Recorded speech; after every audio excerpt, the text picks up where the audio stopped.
Hello, welcome to ആഷസ് kitchen.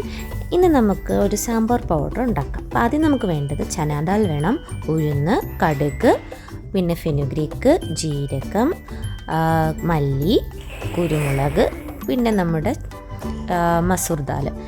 ഇതെല്ലാം കൂടെ നമ്മൾ നന്നായിട്ട് റോസ്റ്റ് ചെയ്യണം. ഫസ്റ്റ് എന്ന് വെച്ചാൽ നല്ലോണം റോസ്റ്റ് ചെയ്തിട്ട് ഒരു മീഡിയം ഫ്ലെയിമിൽ ഒരു 5 മിനിറ്റ് റോസ്റ്റ് ചെയ്യണം.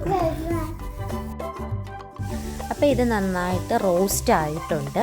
ഇനി റോസ്റ്റ് ആയതിനു ശേഷം നമ്മൾ ഇതിൻ്റെ അകത്ത് ഒരു കൈപ്പിടി കറിവേപ്പില ഇട്ട് കൊടുക്കണം. കറിവേപ്പില ഇട്ട് കൊടുക്കുന്നത് കുറച്ച് സ്വാദ് കൂടാൻ വേണ്ടിയിട്ടാണ്.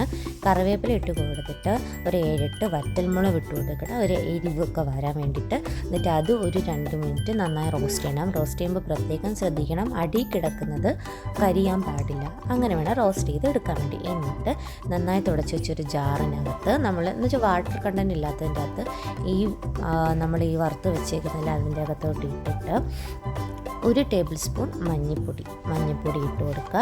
പിന്നെ ഞാനിപ്പോൾ എടുത്തേക്കുന്നത് കട്ടക്കായാണ്. പൊടിക്കായ ഇടുന്നവർക്ക് പൊടിക്കായ ഇടാം. ഈ കട്ടക്കായ നമ്മൾ 4 മുറിച്ചിട്ട് വേണം ഇടാൻ, അല്ലെങ്കിൽ ഗ്രൈൻഡറിൽ പട്ടിപ്പോകും. എന്നിട്ട് നല്ലോണം പൊടിച്ചെടുത്തിട്ട് ഇപ്പോൾ നമ്മൾ നല്ല ഫൈനായിട്ട് പൊടിച്ചെടുത്തിട്ടുണ്ട്.